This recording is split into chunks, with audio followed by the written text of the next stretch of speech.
c'est compliqué. Les prix à payer pour une bonne éducation, c'est vrai. Lorsque vous remarquez tout ce qui se passe, ça vaut la peine. Ça vaut la peine, mais au-delà de la peine que ça vaut, il faut aussi voir aussi la poche. Amen, amen. Alors Moïse n'avait pas ces problèmes-là, parce qu'il a eu la grâce où il y avait une école spécialement pour le fils du roi, parce que c'était eux qui étaient destinés à devenir le prochain roi. Donc, ils avaient tout ce qu'il fallait. Moïse n'a pas connu les manques. Moïse n'a pas connu ce qu'on appelle la disette. Il a tout eu, au fait. Bien aimé dans le Seigneur, dans la vie chrétienne, de telles saisons ne sont jamais éternelles. Oui. Vous savez pourquoi? Parce que quand Dieu veut nous parler, il nous attire dans les déserts. Il nous attire dans les déserts. Mais moi qui vous parle, lorsque je réalise les leçons les plus puissantes que j'ai réussies dans ma vie, vous vous rappelez de cette scène du Rwanda dont je vous parle souvent, où je suis allé avec un bien-aimé qui était pour moi vraiment quelqu'un qui servait Dieu et que j'aimais beaucoup. D'ailleurs, j'en ai payé beaucoup de prix pour faire ce qu'il fallait faire aussi dans son ministère, mais j'étais surpris. Un jour, on m'apprend que cette personne était en train de tout faire juste pour chercher à me séparer d'une personne qui semblait s'intéresser à moi. C'était une famille au pays où j'étais qui était beaucoup bénie financièrement. Et même quand la famille me parlait, je n'avais pas cru. Pourquoi? Parce que les conditions dans lesquelles moi je suis né, je n'avais jamais su que le cœur d'un être humain peut arriver à ce niveau-là. Jusqu'à ce que j'entende un audio. Et quand j'ai entendu l'audio, je vous dis, je n'ai pas pu prêcher. Je vous assure. Les gens étaient là, quand Dieu agissait, ils me prenaient pour un super homme. Mais ces jours-là, le pasteur de l'église a prêché parce que moi, j'étais dans ma chambre à Kigali en train de pleurer. Pourquoi? Parce que je me disais, comment le cœur d'un homme peut être aussi méchant?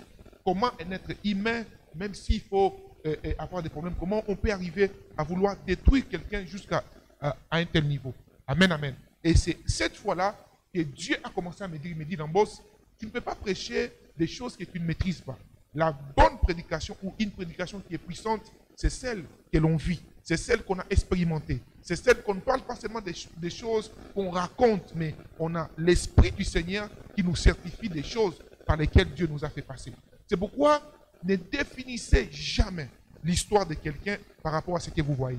Parce que beaucoup de personnes que vous pouvez traiter aujourd'hui de tous les mots physiquement parlant, ce sont des évangélistes de demain. Parce que tu ne peux pas sauver les gens d'une vie dont parfois toi-même tu n'as pas traversé. Amen, amen. Ok, maintenant ici, Dieu voulait commencer à donner une leçon à Moïse. Dieu voulait parler à Moïse parce qu'il ne pouvait pas l'appeler sans pour autant lui parler. Il ne pouvait pas l'appeler sans pour autant lui faire passer par une école. Et vous le savez ici, la plupart des fois, on se réjouit de... On peut appeler quelqu'un docteur en ceci, voilà, il a eu tel master, il a eu diplômé dans tel domaine. Mais ces diplômes que nous obtenons dans la vie, physiquement parlant, c'est le fruit, n'est-ce pas, de plusieurs années parcourues où? À l'école. Amen, amen. Certains ont eu la grâce dans cette église. La plupart, beaucoup de gens ont eu la grâce d'étudier parfois à l'étranger. D'autres sont venus continuer ici au Congo. Peu importe les parcours de la vie d'une personne, n'est-ce pas?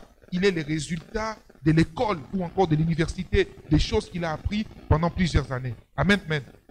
Je suis pasteur, mais si on me donne un bistouri, vous connaissez les bistouris, non? Ce sont les petits couteaux là que les médecins utilisent, n'est-ce pas? Si on me donne un bistouri là et qu'on amène quelqu'un devant moi, allez-y opérer, ça sera l'assassinat. Pourquoi? Parce que je ne saurais quoi faire. Mais les mêmes couteaux, hein, si on donne au docteur Fatih, si on lui dit, bon, voilà, opère quelqu'un, ok? Un individu, un être humain comme vous et moi, ça n'a rien à voir de la spiritualité, est capable d'ouvrir les ventres de quelqu'un, soigner, n'est-ce pas, et finir renfermé. Qu'est-ce qui se passe? C'est le fait qu'il est passé par une école. Amen, amen. Ok. Et quand Dieu veut t'amener quelque part, ok, il te fait passer par l'école de ta destinée. Dieu avait une mission avec Moïse. Il savait que malgré l'instruction qu'il a eue, la bonne éducation qu'il a eue dans la maison royale, il y a de ces diplômes qu'on n'obtient jamais dans une université. Tu peux faire les universités, je ne sais pas, à Ward, tu peux faire les universités de la France, je ne sais où, Sorbonne ou que sais-je, IPC, Université de Kinshasa, frères et sœurs. Mais pour atteindre ta destinée, tu as aussi besoin de l'université de Dieu. Ah, tu as besoin de l'université. C'est pourquoi, à un moment de notre vie, Dieu nous fait passer toujours par son école. Et c'est quoi l'école de Dieu? C'est le désert. Pour mieux comprendre cela, prenons d'abord l'origine hébraïque du mot désert. En hébreu, désert veut dire midbar. Amen, amen. Et midbar est tiré des mots hébraïques qu'on appelle, qu'on prononce dabar. Ok? Et dabar veut dire parler. Amen, amen. Parler. Donc, en faisant des études profondes par rapport au mot désert, on découvre déjà que désert veut dire parler. Ok? Et dans la spiritualité, c'est pourquoi nous déconseillons souvent de donner les noms des enfants par hasard. Hein? Papa Émile, nous, lorsque nous étions à Kindu, heureusement que Papa Émile est là, donc les noms que moi je porte, c'est le nom de l'ami de papa. Voyez-vous? Donc, c'est-à-dire, ils étaient là, et à l'heure de ma naissance, c'était très compliqué. J'étais parti, selon les hommes. Et l'ami de papa a prié avec papa, et par reconnaissance, comme ils avaient souffert ensemble, ils ont prié. Lui, c'était mon père, et l'autre avait souffert pour intercéder avec lui. Il lui a donné les noms. C'est une manière de reconnaître. Amen, amen. Mais avec le temps, nous avons, et même les patriarches me disaient l'autre fois, que les noms, lorsque vous donnez les noms à un enfant, ne donnez pas seulement les noms par reconnaissance, mais donnez les noms selon la vision que Dieu vous donne pour cet enfant. Amen, amen. Et les hommes et les femmes spirituels, et surtout lorsque on comprend certaines réalités de la vie, on prie. Moi, avant même que ma femme ne soit grosse, j'ai prié pour mes enfants. Quand mon fils est entré, j'ai prié pour lui. Amen, amen. Même avant sa naissance, j'ai prié. Donc sa destinée, j'ai demandé à Dieu des orientations. Et tout ce que je fais par rapport à mon fils est lié à la révélation que j'avais donnée et que j'avais reçue. Excusez-moi. Amen, amen. Donc les noms ont une grande importance lorsque vous êtes en train de faire une étude biblique. Amen, amen. C'est pourquoi nous vous conseillons souvent d'avoir des bibles d'études. Amen, amen. Je ne suis pas contre les iPads. D'ailleurs, moi j'aime beaucoup les iPads. Mais les iPads nous rendent beaucoup fainéants parfois. Vous savez, le patriarche, mon père, il a aujourd'hui plus de 60 ans. Un papa Joyce. Mais il connaît tous les... Quand j'ai fait des débats avec lui bibliques, c'est pas comme nous. Hein? Moi, à part les prophéties, les paroles de connaissance, la Bible et la retenir comme papa, c'est difficile. Et qu'est-ce qui nous a rendu fainéants comme ça? Les iPads. Hein? Quand tu cherches les mots, tu frappes sur la concordance, tout apparaît là-bas. Mais nos pères ont pris le temps de méditer aussi. C'est là où on voit aussi les mal de la technologie. Parce que la technologie aujourd'hui ne nous permet pas de payer les prix qu'il faut. Quand même on dit aux gens, méditer la parole, c'est aussi lié à cela. Et l'avantage encore de Bible en papier aujourd'hui, je ne suis pas en train de dire ici que c'est un péché de méditer la Bible dans l'iPad. Non, moi je l'ai fait d'ailleurs beaucoup. Mais je suis en train de parler ici d'une expérience afin de vous permettre de faire des études profondes, afin d'être capable de ressortir les grandes leçons de la parole de Dieu. Dans les Bibles en papier, on vous donnera des références. Ok? Dans les Bibles en papier, il y a parfois même des notes où on donne de certains détails, n'est-ce pas? Ok. Et s'il faut que je vous recommande, moi personnellement, j'aime beaucoup méditer avec Scofield, il y a Marc Arthur, Louis II aussi, il y a de très bons commentaires. Amen, amen. Ok, c'était une parenthèse que je referme rapidement pour revenir à notre enseignement. Donc ici, nous comprenons que Moïse, Dieu les prend. Dieu les prend et il permet que tout ce qui est arrivé puisse arriver. Bref, vous connaissez l'histoire. Il a frappé un Égyptien qu'il a tué, il l'a enterré. Et après un jour, il voulait séparer ses frères. Un problème arrive. Pharaon apprend la nouvelle, il veut les tuer ou l'arrêter. Il fuit dans un désert. Et là, il se retrouve dans un lieu désertique qu'on appelait Madian. Madian était une ville en plein désert, n'est-ce pas, qui était entre l'Égypte et la route qui menait vers d'autres nations. Donc, tous les commerçants qui allaient en Égypte passaient par là. Alors, les grands princes Moïse se retrouvent dans un désert. Qu'est-ce que signifie le désert ici? Le désert, c'est un moment ou un lieu où Dieu vous amène pour vous parler. Amen, amen. Le désert, au fait, aucune personne n'envie le désert. Ce n'est pas un lieu de rêve, non. Amen, amen. Le désert est invivable. Et quand vous faites une étude prophétique, même du bois d'acacia, vous connaissez les bois d'acacia, non? C'est des bois que Dieu avait, lorsque Dieu parlait à Moïse, il lui a dit, voilà, tu créeras le tabernacle selon l'ordre que moi je t'ai donné. Et Dieu a donné à Moïse d'aller prendre les bois d'acacia. Et les bois d'acacia, on les trouve où? Dans les déserts. Et vous savez quoi? Les bois d'acacia, c'est un bois qui est sec. Qu'est-ce qui lui rend sec? Les déserts. Il fait tellement chaud, l'atmosphère n'est tellement pas favorable qu'un bois, lorsque l'arbre pousse, les bois deviennent déjà durs. Et quand Dieu recherche des personnes qu'il doit utiliser, il va les trouver où? Dans les déserts. Amen, amen. Parce que les déserts, c'est les lieux dans lesquels Dieu vous parle. Qu'est-ce qui représente les déserts pour nous ici? Parfois, c'est un moment où tu te retrouves dans ton travail, tu n'as plus de paix. Subitement comme ça. Le travail devient monotone et ingrat. Il y a de ces moments où tu pars juste, tu pars, mais tu sens toi-même dans ton cœur que je me trouve en ces lieux, mais je n'ai pas de paix dans mon cœur. Parfois, c'est ça les désirs. Dieu veut que les choses se passent comme ça. Pourquoi? Parce que parfois, quand tout va bien, tu passes ton temps au travail en train de parler à tel ou Y, tu es tellement en train de travailler, mais au même moment, tu es tellement décontracté qu'au même moment, tu peux faire plusieurs choses à la fois. Mais quand Dieu permet de tels moments, tu es focus sur le travail. Et parfois, il y a certains caractères, certaines choses que Dieu se met à travailler en toi. Le désert peut aussi représenter une rupture comme ça, une déception. Amen, amen. Ou du coup, tout allait bien. Mais comme Moïse, tu te retrouves un moment loin des personnes qui te donnaient même la joie de la vie physiquement parlant. Une rupture subite. Et comme je le dis toujours, certaines déceptions, ce sont des directions divines. Amen, amen. Certaines déceptions sont des directions divines. Au fait, certaines personnes sont incapables d'écouter audiblement la voix de Dieu, jusqu'à ce que Dieu les amène dans les déserts de la déception. Là où il n'y a plus de bruit qui peuvent vous embrouiller à côté. Là où quand l'Esprit de Dieu vous parle, vous n'avez plus aucune autre voix qui peut vous dire, est-ce que ça c'est la voix de Dieu ou ça, ce n'est pas. Vous savez, dans le désert, tout est tellement calme que quand Dieu vous parle, vous savez saisir que ça, c'est la voix de Dieu. Amen, amen. Dans les buissons ardents, lorsque Dieu parlait à Moïse, Moïse n'avait pas de... Il ne pouvait pas se dire non. Peut-être qu'il y a quelqu'un à mes côtés. Non. La Bible dit qu'il a amené les brebis, n'est-ce pas, derrière le désert. C'était un lieu désertique. Et le Seigneur m'a dit de te dire, toi qui entends les sons de ma voix ce soir, que ces déserts dans lesquels Dieu t'a amené, c'est parce qu'il veut te parler. C'est parce qu'il veut te former. Ok? L'école de Dieu, c'est le désert. Tu n'obtiendras jamais un diplôme de la destinée. Tu n'obtiendras jamais le diplôme, n'est-ce pas, spirituel, qui te donnera. Vous voyez, aujourd'hui, on peut parler de maîtres avocats, n'est-ce pas? On peut parler de telle ou telle personne. Mais ce qu'ils sont aujourd'hui, les titres qu'ils portent aujourd'hui, c'est les fruits de l'école par laquelle ils sont passés. Je vous le dis toujours, je comprends aujourd'hui pourquoi mon père n'avait jamais voulu, jamais, de son propre gré, à ce que je devienne pasteur. Parce qu'en réalité, un pasteur, on ne le devient pas. Ok?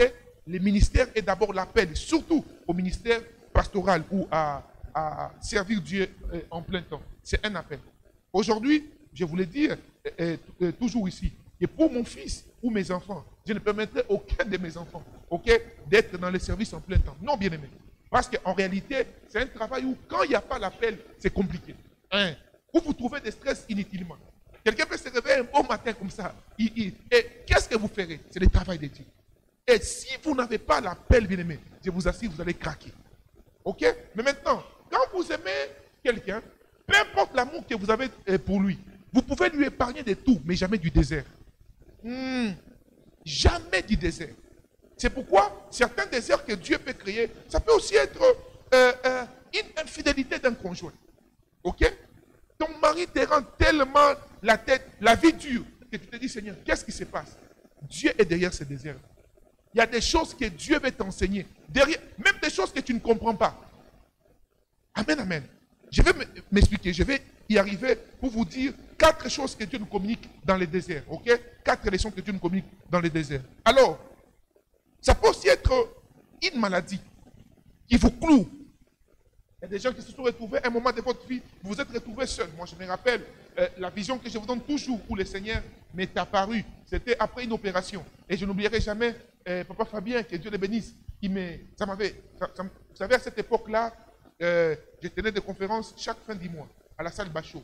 Et on commençait les conférences toujours par les témoignages. Il y avait des témoignages de guérison, Je me rappelle, il y avait une dame qui travaillait chez les patriarches qui était guérie de, comment on appelait ça, de l'opération appendicite, voilà, la maman Mado. Hein. Comme ça, où le médecin, on voulait l'opérer.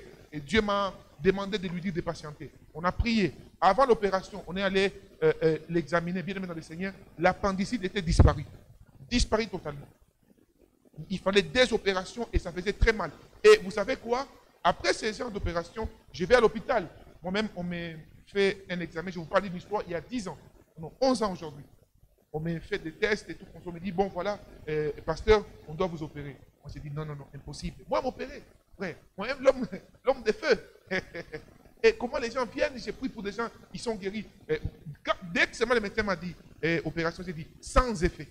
Il m'a dit, ok, je suis rentré. Et j'avais la foi que je ne serais pas opéré. Je rentre, j'ai pris, Dieu me dit, tu passeras par... J'ai dit, mais...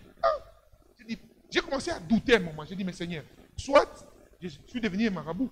Comment veut dire que les gens viennent vers moi, j'ai prié pour eux, ils sont guéris, mais que moi-même, je sois opéré? Dieu m'a posé une question. C'est toi qui l'as fait? J'ai dit, Seigneur, pardonne-moi. Amen, amen. Pour moi, il y avait deux grandes leçons. La première, afin de comprendre que nous sommes des êtres humains. La deuxième, Dieu avait des choses à me communiquer.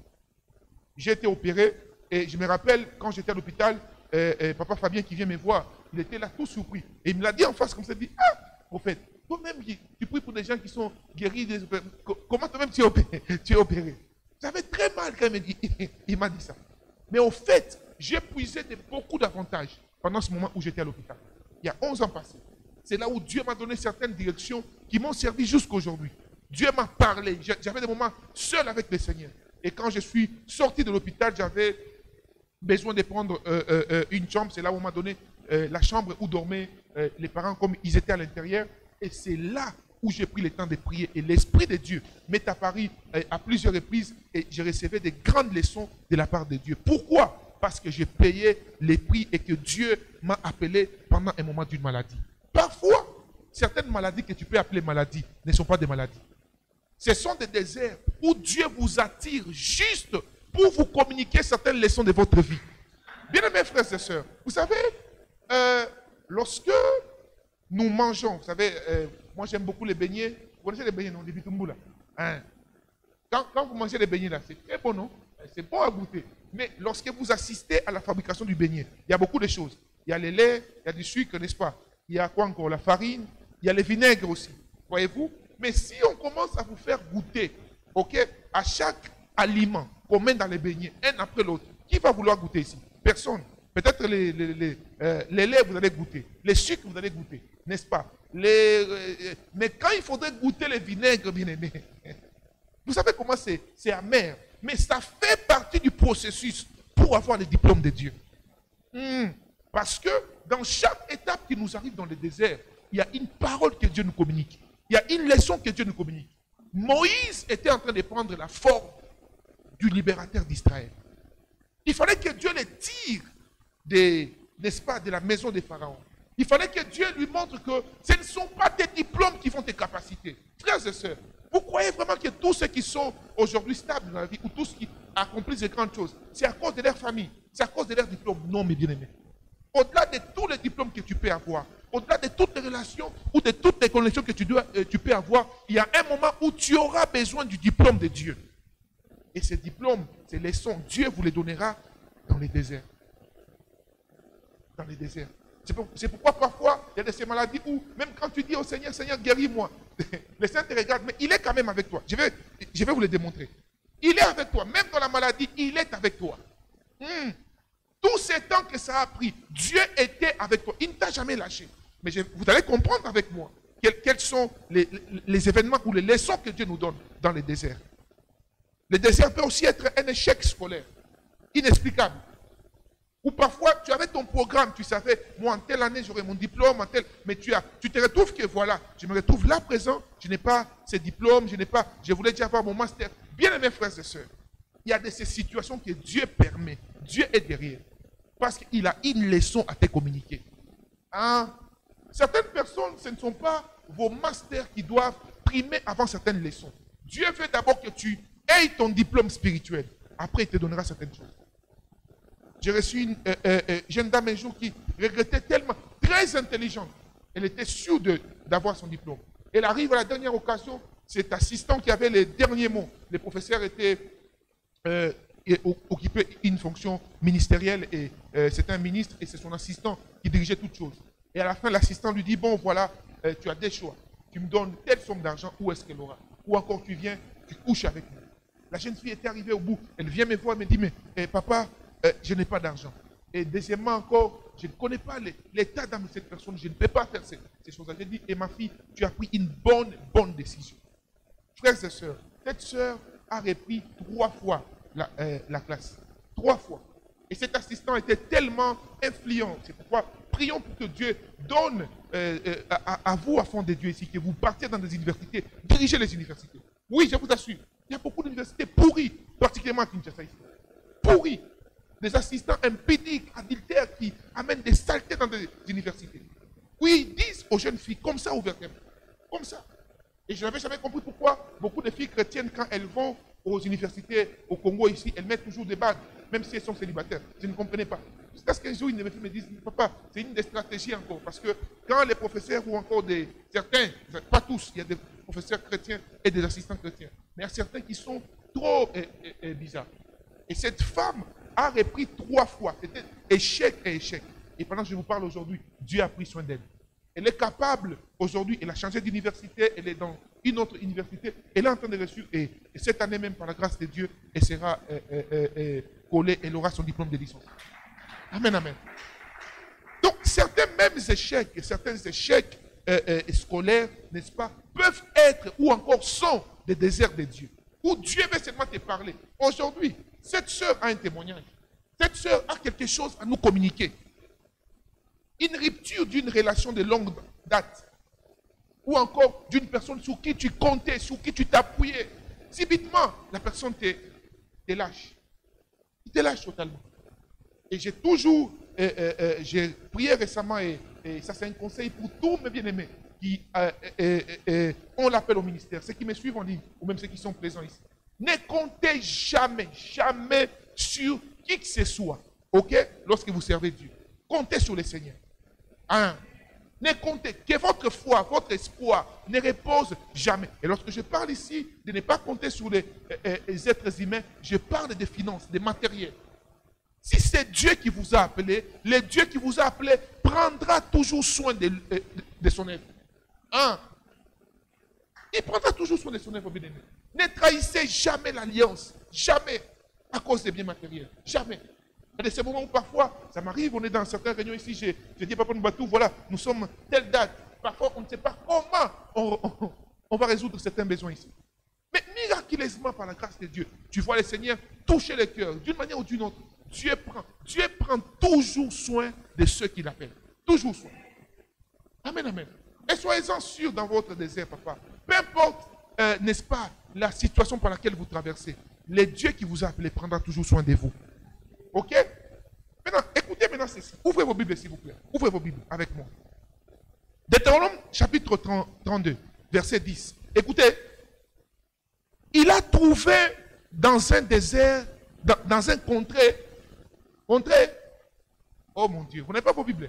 Ouvrez vos Bibles. Papa Joyce, maître derrière là-bas. Ouvrez vos Bibles, s'il vous plaît. Deutéronome, c'est Exode, ok? Genèse, Exode, Lévitique, Nombre, Deutéronome. Allez-y. Vous y êtes? Allez-y au chapitre 32. Vous y êtes? Ok. Voilà, verset 10. Maman Aurélie, que Dieu te bénisse. Verset 10. Vous y êtes? Ok. Lisons maintenant ensemble. Il a trouvé dans un contrée déserte, dans une solitude aux effroyables hurlements. Vous comprenez? Hein? Il a trouvé. Le il là, c'est qui? C'est Dieu. Hein? Le L apostrophe là qu'on a trouvé, c'est qui? C'est toi. Amen, amen. Dieu t'a trouvé dans un contrée déserte. Frères et sœurs, il y a des moments où Dieu, quand il veut te trouver, lui-même t'envoie dans un contrée déserte. Lui-même, il t'envoie là, et il te trouve là. Écoutez maintenant la suite. Écoutez. Dans une solitude aux effroyables hurlements. Est-ce que vous comprenez? Donc tu es tellement dans une solitude, tu es en train de hurler, tu te retrouves seul.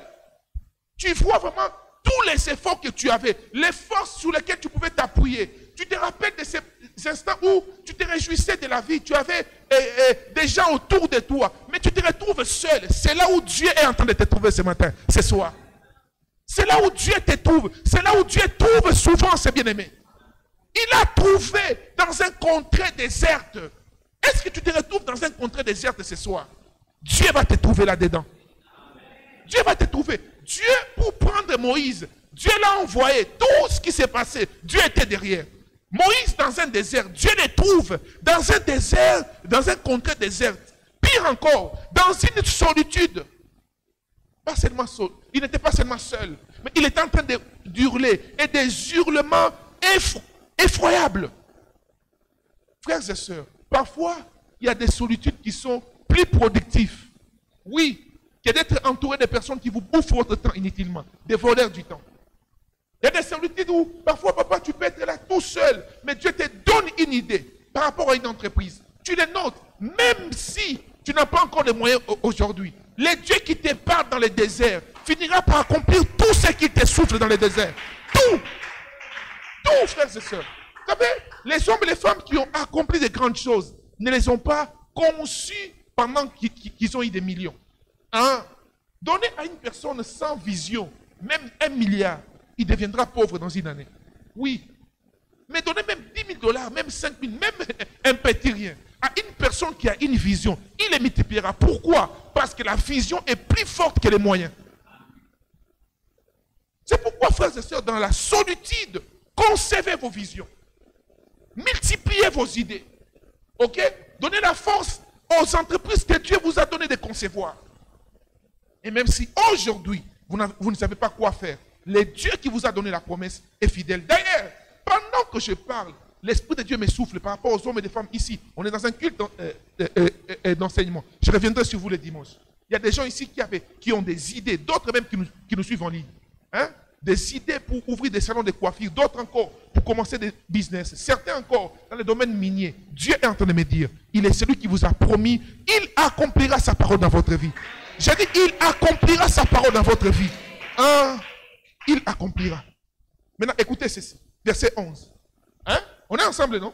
Dieu t'a trouvé dans un contrée désert. Dans ta solitude là, où tu étais en train d'hurler, Dieu t'a trouvé là, papa. Dieu t'a trouvé. Maintenant, écoutez, verset 11. Voici maintenant les choses que Dieu fait. Là, je suis en train de comprendre cela ensemble avec vous. Verset 11, qu'est-ce qu'il dit? Non. Verset 10, la suite d'abord. Vous voyez que j'ai sauté, non?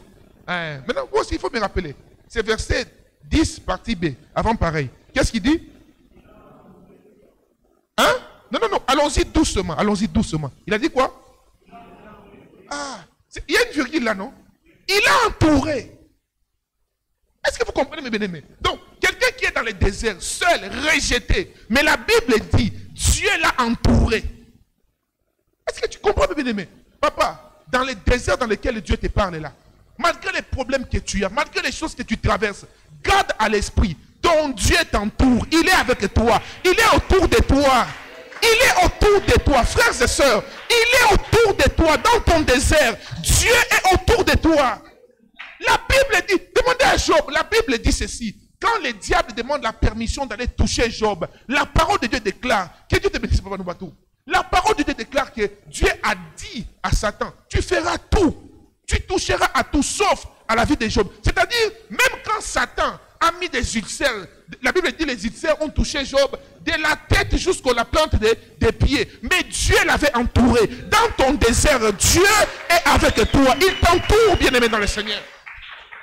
C'est pourquoi parfois tu remarques que malgré les problèmes, malgré tout ce qui se passe autour de toi, mais ton cœur n'est pas touché. Pourquoi? Parce que le Dieu qui t'a amené dans ce désert, il est en train de t'entourer, maman.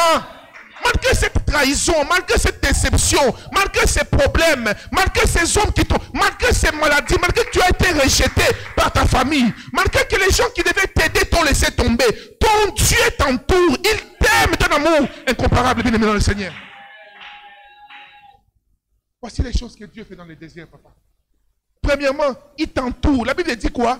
Il a entouré. Allons-y, la suite.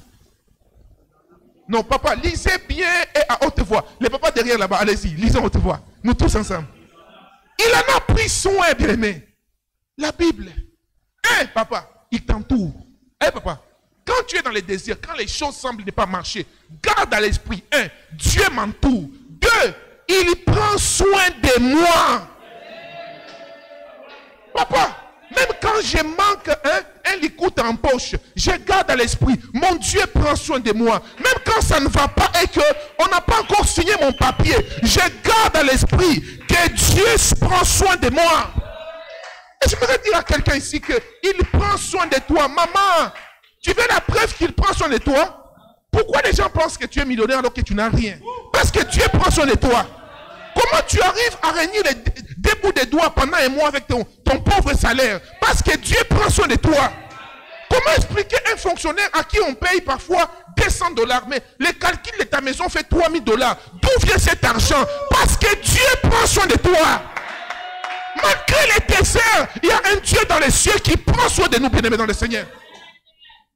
Quand on te pose la question, comment tu vis, frère? Si je te dis comment, c'est pourquoi, frère? Certaines personnes que vous traitez de détourneurs, ils ne sont pas des détourneurs. Dieu prend soin d'eux. C'est-à-dire, ma vie, c'est Dieu. Lui, là, il prend soin de moi. Frère, quand Dieu prend soin de toi, papa René, papa Émile, Dieu peut te donner à $100 ce que les autres obtiennent à $2 millions. Il prend soin de moi. Dieu peut te donner. Oh, je suis en train de déclarer dans la vie de quelqu'un que le Dieu qui prend soin de toi, qu'il te donne ce que les autres obtiennent à des millions, à des prix imbattables au nom de Jésus-Christ. Alors là, tu as la réponse parfois à la question que les gens te posent, non? Ah, comment tu fais? Non, Dieu prend soin de moi. Comment dans ton désert ici tu arrives à vivre? Dieu prend soin de moi. Comment ton père t'a rejeté, ta mère t'a rejeté, mais tu continues à dégager la beauté. Dieu prend soin de moi. Comment tu traverses des moments difficiles, mais les gens ne comprennent pas. Dieu prend soin de moi. Et les moments de désert, bien-aimé dans le Seigneur, garde à l'esprit que Dieu continue à prendre soin de toi, bien-aimé dans le Seigneur. Il prend soin de toi. Revenons à la Bible, s'il vous plaît. Il dit, un, il a entouré. Deux, il en a pris soin. Trois, non. Alléluia, alléluia, Jésus. Écoutez, il a gardé comme la prunelle de son œil. Aïe. Bien aimé. Non, est-ce que vous connaissez la partie du corps humain la plus protégée? C'est la prunelle des yeux. C'est automatique. Papa, même si tu es distrait, quand on veut toucher, c'est automatique. Ça se ferme. Vous voyez, non? Maintenant, la Bible dit ceci. Dieu dans les cieux, il te garde comme la prunelle de son œil. Alléluia, Jésus. Alléluia, Jésus. C'est-à-dire, maman, tu peux tout traverser, mais ta vie, t'exterminer. Aucun esprit, aucun démon, même si Satan devenait 1 million de fois Satan, tu es gardé comme la prunelle de l'œil de l'Éternel. Personne ne peut te toucher. Personne ne peut te toucher, frère. Même si vous combattez, papa, même s'ils sont 1 milliard de personnes à se décider de chercher à mettre fin à ta vie, si Dieu est avec toi, je suis la prunelle de l'œil de l'Éternel. Il dit, il a gardé comme la prunelle de son œil. Garde ceci à l'esprit. Dans le désert, bien que Dieu te parle, il te forme, mais il te garde aussi comme la prunelle de son œil. Moïse vivait dans des conditions très, très impeccable. La maison de Pharaon à l'époque était plus que la maison blanche. Il n'y avait pas de saleté, il n'y en avait pas. Il y avait des corps humains bizarres. Je vous ai donné mon exemple. Moi, là où je suis né, on buvait l'eau de la rivière. À Kindu là-bas. On allait à la rivière. Mais aujourd'hui, si même je prends l'eau du robinet, diarrhée. D'où vient la diarrhée? Le corps s'est habitué à autre chose. Maintenant, Moïse a quitté la maison royale. Où tout était testé. Pharaon ne pouvait rien prendre, ni ses enfants, sans que rien ne soit testé. Il est allé dans un désert, chez certains Jéthro qui n'avaient pas assez de moyens. Il mangeait ce qu'on lui servait, mais il n'a pas souffert. Il n'est pas tombé malade. Pourquoi? Parce que Dieu les gardait comme la prunelle de ses yeux. Dans le désert, garde à l'esprit, Dieu te gardera. Dieu te garde. Il te garde comme la prunelle de ses yeux. Et la dernière chose que Dieu fait dans le désert, 11, excusez-moi, il dit, Pareil à l'aigle qui éveille sa couvée, voltige sur ses petits, déploie ses ailes, les prend, les porte sur ses plumes. L'Éternel seul a conduit son peuple. Papa, est-ce que vous comprenez? L'Éternel seul, papa, même quand vous ne comprenez rien dans ce qui se passe dans votre vie, gardez à l'esprit, Satan, tant que vous êtes dans le Seigneur Jésus-Christ, Satan ne peut pas conduire votre chemin. L'Éternel seul est en train de conduire ta vie. Cette maladie n'est pas dans mon corps pour me tuer. Cette situation n'est pas venue pour me troubler. Les circonstances que je traverse ne sont pas là pour en finir avec moi. Seul l'Éternel conduit ma vie. Lève-toi là où tu es, tu vas commencer à prier l'Éternel. Par rapport à cette parole, tu vas lui dire, Seigneur, conduis-moi, j'aimerais encore t'écouter. Donne-moi la sensibilité de t'écouter dans ce désert. Je sais que je ne comprends pas. Ce n'est pas facile pour moi, mais je te fais confiance. Ce n'est pas facile pour moi, mais je te fais confiance. Dans ce désert, j'aimerais que tu m'aides à capter la leçon. J'aimerais que tu m'aides à t'écouter. J'aimerais que tu m'aides à rester sensible à ta voix. Comme Moïse, je reconnais que où j'étais par rapport à où je suis, il y a des choses auxquelles j'étais habitué à me réjouir, qui deviennent inadmissibles aujourd'hui, inaccessibles aujourd'hui. Mais mon corps, parfois, qui allait bien dans ce moment, je retrouve parfois des petits malaises, mon Dieu, mon roi. Je sens des lourdeurs bizarres. Ces problèmes qui m'envahissent dans mon foyer, dans mon travail, ces problèmes qui m'envahissent par rapport à ma vie professionnelle, par rapport à où je suis traversé. Seigneur, je voudrais que mon regard reste fixé sur toi, au nom puissant de Jésus-Christ. Ce n'est pas facile pour moi.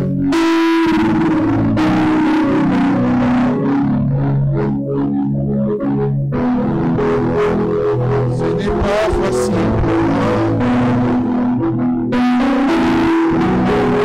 Je t'ai fait confiance.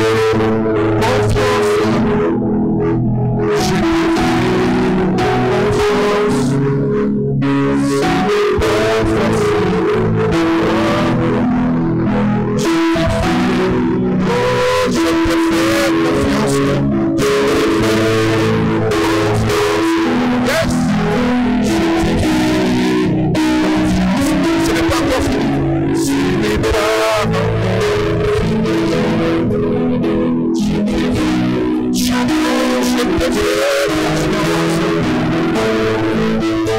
je te fais confiance. Alléluia. Je te fais confiance. Alléluia.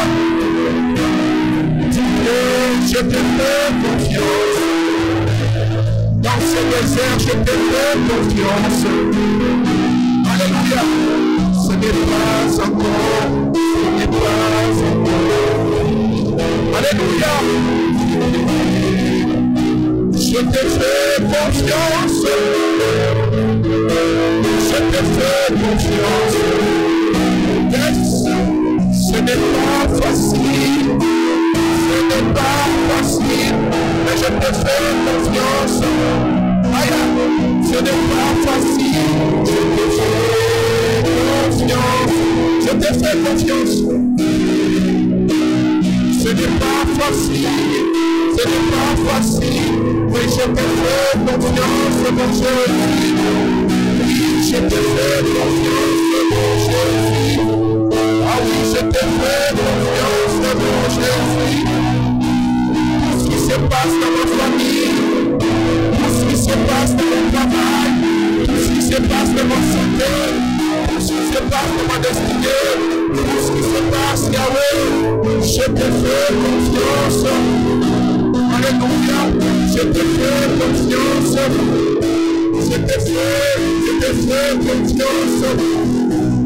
Yahweh, je te fais confiance. Yahweh, je te fais confiance. Jésus, je te fais confiance. Jésus, je te fais confiance. Yahweh, je te fais confiance. Yahweh, je te fais confiance.